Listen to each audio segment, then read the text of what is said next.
Okay, welcome in. Hopefully you're hearing this quite well today, and you're getting a chance to take a look at the notes for Chapter 13. This is Worlds of the 15th Century, Part 1. We're going to look at the Americas first. Now, I'd sliced this into two parts. So tomorrow, it'll be a little bit longer because today we had the quiz, but tomorrow will be a little bit longer, and we will take a look at Afro-Eurasia. So Africa, Europe, and Asia, and the 15th century. As we talked about in most of the classes right before the break, and I think some of you got through more than others did, on that Wednesday or Thursday before we wrote the CCOT on Friday. And for those of you who are out that Friday before Thanksgiving, and you might be wondering about the CCOT, I sent an email about that. Either you can take it on Thursday after school, if I'm back Wednesday and Thursday, or you can take it Friday during class. So we're probably going to watch a documentary on Friday, or we'll be preparing for the AP mock AP test for the next week. But I really want you to concentrate this week on the test for this unit and not be stressed out and worried about the CCOT right now. If you need some help with that in your preparation for it, just send me an email. I'll be glad to help you. Okay, so we talked through this. There is a lot of ground to cover here, from Central, East, and Southeast Asia, South Asia and India, the Middle East, Europe, Africa, the Americas, and the Pacific Oceania. This is the whole freaking world. It's the worlds of the 15th century, and in many ways there are many moving parts during this time period that are separate but are now soon going to be tied together in a much more complete way, and in a more of a world trade fashion. So we looked at these couple questions right before the breaks. I'm not going to spend a lot of time on it, but which Afro-Eurasian area controls trade at the beginning of the 15th century? And how does economic power and control begin to shift by the end of the century? There's no question here that the middlemen of trade is the Islamic empires. The Islamic areas there in yellow on the map, they are the middlemen of trade. All of those trade routes from the Silk Roads, Sea Roads, and Sand Roads that we discussed this semester and in Unit 3 are having to pass through the Islamic world, and they are able to take those goods and boost the price and sell things for more. This is not just one person traveling along the roads, of course, it's a system, but there's no question that generally speaking, the Islamic Empire is enriched by the process at the beginning of the 15th century. At the end of the 15th century, it's going to change quite a bit. There will be a new middleman of Europe. There'll be a new middleman of world trade. It'll be Europe, because they're now positioned between the Americas, an emerging market of raw materials and other issues we'll get to deal with here in January. And they're also using these technological engines, these little city-states like Venice and Genoa that you see on the map there. They're going to start competing against each other for exploration and trade, and they're going to be enriching those city-states. In the process of doing that, they're going to end up bypassing and going around Africa and the Middle East and the Islamic nations to get to the riches of Asia. And we've talked through this quite a bit already. And if you're not familiar with this is a little bit of review. You need to catch up a little bit. How does Europe differ from this political organization in China? How are they different? Well, the map shows it right there. How is Europe different than China? You're not going to see Ireland, Scotland, England, France, Spain, Portugal, Norway, Sweden, Denmark in China. It's more one united, huge, powerful powerful country under the rule of one emperor making those decisions. Here you've got these little city-states that are going to push and challenge each other to innovate and create and compete. And that propels Europe past and beyond, really, China by the end of the 15th century. Let's look at the Americas. Okay, you've got a very different setup than you do here in Europe. And we've discussed some of this at the beginning of the year. But how does Strayer distinguish among the various kinds of societies that comprise the worlds of the 15th century? There are Paleolithic, agricultural village societies, herding peoples, established civilizations, and of course empires. This runs the gamut. This runs all the way through the semester. There are still Paleolithic people, especially living up here in places like the Alaskan area, the Northwest. They are a special Paleolithic group who does not have to do much movement and be moving much because they have a lot of resources right there. It's very similar to the folks we learned about down here in California, present-day California, earlier in the year. Then you've got here the civilizations are by region, so he'll be discussing them by region. So he discusses them and distinguishes them in two ways. The way that they lived and went about their lifestyle, whether it's hunting and gathering, Paleolithic, agricultural, herding, established empires or civilizations, But he also looks at them by region, and we'll be looking regionally too. The Aztecs and the Incas are the two who are in orange on the map there, and they are the most powerful, most well-developed civilizations in the Americas. How might the distribution of different kinds of human societies in the Americas differ from a similar map for Eurasia? Well, you know, we've talked about this already, that it's more of a American web of trade, in the fact that it's not as highly established trading system, and there's not nearly as many people in the Americas, which is also a big factor. But this is a weak web of trade, kind of like a spider web. That's movement. It could be moved by the wind pretty easily and break apart. But it is still connected, and there's still trading happening. In fact, there are canoe trips that we found coming from the Aztec and Incan empires and connecting them together. This is rare. It's not like they're doing it on a daily basis, not like shipping containers coming into the port of Houston, but it is a situation where there is some connection in the Americas, even in some of the more remote places. And there is influence upon each other.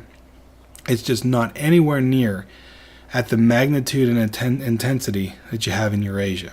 So, fewer separate civilizations. More areas are occupied by gathering and hunting peoples or agricultural village societies. And the Incan Empire has this very strange shape, very long and very, very high elevations. Why doesn't it spread across to the west? Much of this is geography. The rainforest just to the east. I said west, but just to the east. I know it doesn't go to the west because there's water there. But, sorry. But the rainforest is a barrier. And even today, there are parts of that area of the world that humans don't get to very often. Let's look at the differences between the Aztec and the Inca. These are fascinating people to study and look at. We looked at a little bit of them before the break, and some of this is review. But I wanted to cover this today, and tomorrow we'll get into Afro-Eurasia.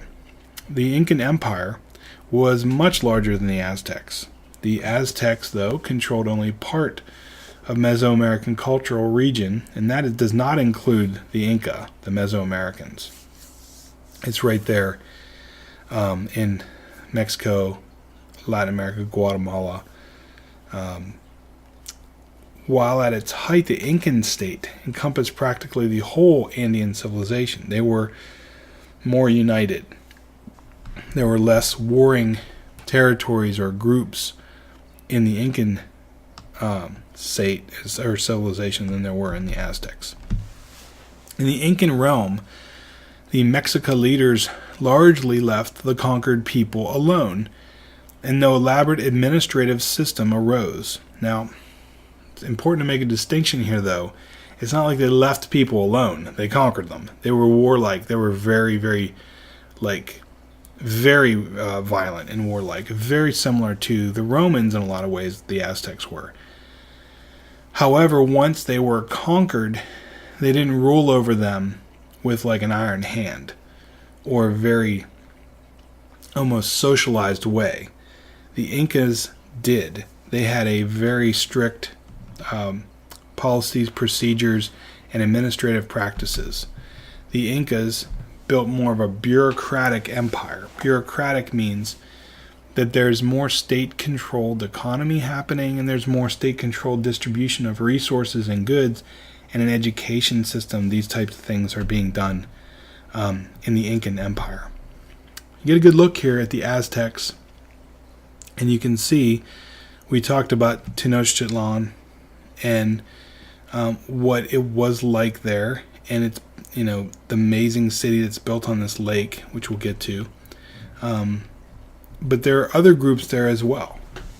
There are core states, tributary states, and some allies, so it's not as completely united as, say, the Incans are.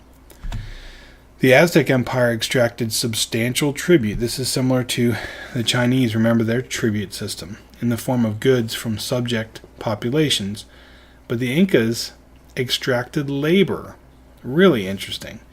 So it wasn't as much of a taxation system as it was you are going to give up your time and your energy to the Incan government so that you can help to further the cause of your civilization, and they demanded that you do it with labor. Later, and we'll look at this when we get contact here and make contact with Europe and start the new semester. The conquistadors use this to their advantage. What they do is kind of hook them into this idea of doing their labor system, but full time. So not very nice of those folks to do that. The Aztec Empire had a system of commercial exchange that was based on merchants and free trade. This is the same kind of typical idea of what America is like. It's based on free market economy. If you have a good or service and you're selling it for less, you have a chance to maybe make some profit compared to if I had a good or service and I was selling it for much, much, much more and it was an inferior cost. It's all taken care of by the buyer and seller. Whereas the Incan government played a major role in both the production and distribution of goods. It's very much like if you compared it to a socialist type of government where the government is going to be controlling things more. The authority of the state penetrated, and it was directed by the Incan society and economy far more than that of the Aztecs. Excuse me, not bored, just tired. So bear with me here. Sorry about that. How did Aztec religious thinking support the empire? You see some fascinating imagery there, a very violent, and it's a show. They're putting on a show. They're showing everybody the heart. They're showing everybody the knife, the obsidian glass. There's real high feathers and headdresses. And this is a way to not only communicate maybe with the gods, but communicate with their people and their enemies to show their power. So the ideology of state that gave human sacrifice great religious importance shaped the techniques of Aztec warfare, which put a premium on capturing prisoners rather than capturing the enemy. So you want to capture someone, or rather than killing the enemy is what I should have said. You want to capture somebody alive so that they then could be sacrificed, and it's quite a show. Priests and rulers became interdependent with the human sacrifice carried out for political gains, and we saw some of this in the video clips with Engineering an Empire, and they're linked in here. And we looked at this a little bit before the Thanksgiving break. So remember the whole. It's very, very much like a a procedure where the Aztecs felt if they did not do this, the world may cease to exist as it does. The sun may not come up in the morning. The world could end. So massive sacrificial rituals served to impress enemies and allies and subjects alike with this immense power of the Aztecs and their gods. They felt like this gave them great power. And it certainly would have given them great power in terms of people watching this and understanding it and thinking about it and saying, you are powerful for what you are doing. And so in some ways, not just the spiritual realm of what they believed, but the practical sense that their enemies would have feared them. Really interesting artwork here. This is a person's tattoos, and it's on their arm, and you can kind of just see the great intricate detail on the tattooing. Well, this is very similar to what they wanted to show and show off, this really well-fashioned appearance that showed power and muscle and strength, and it kept them in control. This is the episode of Engineering an Empire, the Aztecs, and you can find this on YouTube. It's out there all the time. Really good episode to check out if you're interested. And we saw a little bit of that before the break. In what ways did Inca authorities seek to integrate their vast domains? Because they have a very long, stretched out empire to take care of. And maybe that's part of the reason that they decide to be so strict bureaucratically, because it's a very difficult territory to control. The emperor was an absolute ruler and regarded as a divine ruler. He got his power from God. In theory, the state owned all the land and resources. So this is very much a socialist type of way of looking at it. Subjects were organized, at least in central regions of the empire anyway, into these hierarchical units where they could be counted and sorted and checked. They were by tens, 50, 100, 500, 1,000, and 10,000 people. Very interesting that they were so precise about some of these readings. And each of these groups were headed by local officials who were supervised by the Inca governor or by the emperor himself. The Imperial Office of Inspectors would check on provincial authorities. They had things, certificates for birth and death and marriage, and other population data were very carefully recorded. A resettlement program where the government relocated about a quarter or more of the population to new locations was shown and seen. This is really, really fascinating to realize how well organized and how well orchestrated this empire was. Look at the interesting comparison of Aztec and Incan women and what's called gender parallelism. Women and men operated in separate but equal spheres. So they're very much more separated than you have seen in Eurasia.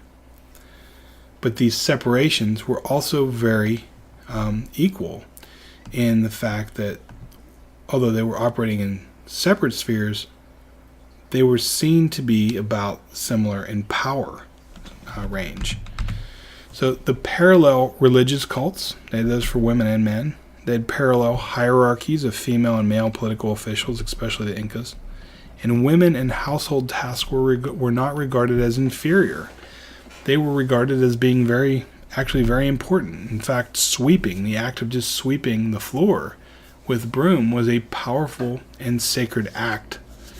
I wish it was more powerful and sacred sometimes, around here. What do they call it? A trash casita? Can't we just take that word, a trash casita, and make sweeping a powerful act and get things cleaned up? I think that'd be a great idea.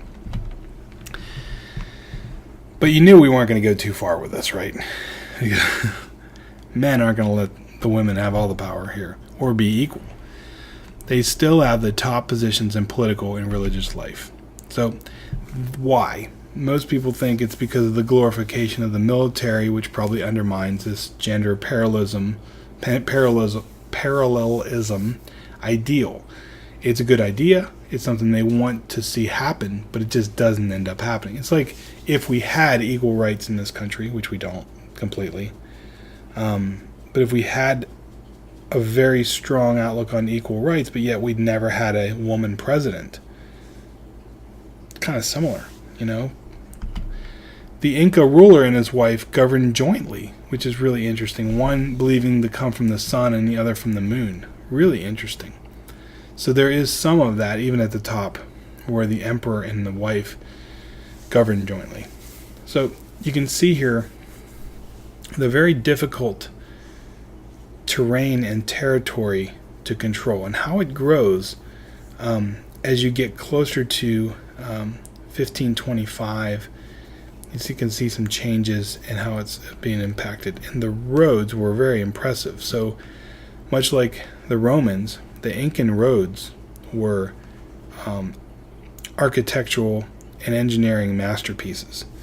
And if you look again here, this is very important. There's the Amazon River Basin, and here's the flow of the Amazon. Well, you're not going to get much further than this area here and into this very dense rainforest area and have much civilization that's going to spread to the east.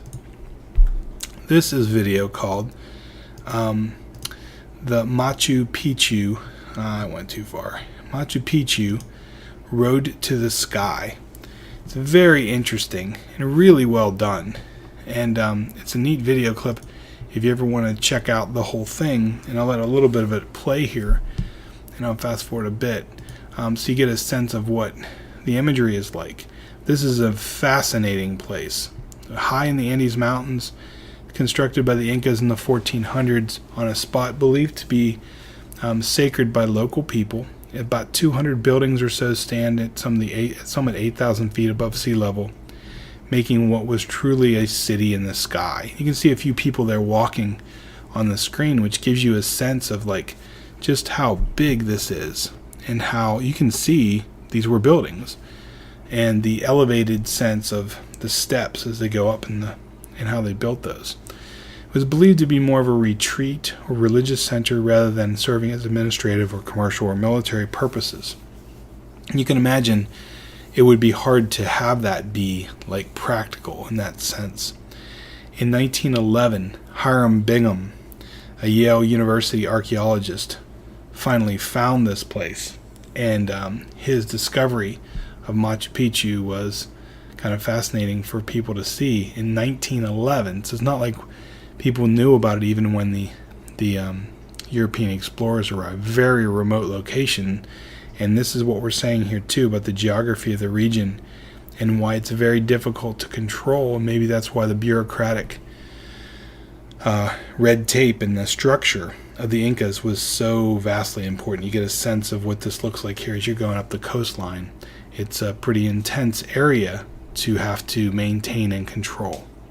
Machu Picchu is in one of those, upper parts of the empire, and that's not a place where I would think even most people would have ever had a chance to see. It's sort of like a special area that some had the privilege of being able to witness. This is kind of fun. It's horrible histories. I think only one class got to see some of it in the bell rang or something. So, but you can check that out. It's just silly mostly, but it's kind of funny. That's all I've got for you today. We've gone through the Inca and the Aztec mostly. Tomorrow we'll look at Afro-Eurasian. There's a lot to cover there, so you might want to get a jump on that tonight and start looking at the rest of Chapter 13 for the test on Wednesday. Hopefully you've been able to see through the rest of this. If you didn't, check it out on the website. I'll try to post it on YouTube tonight. And until the next time I get to see you, and I think that may be, hopefully, it's going to be on Wednesday and Thursday. Don't forget to be awesome. And email me if you have any questions or anything, but DFTBA.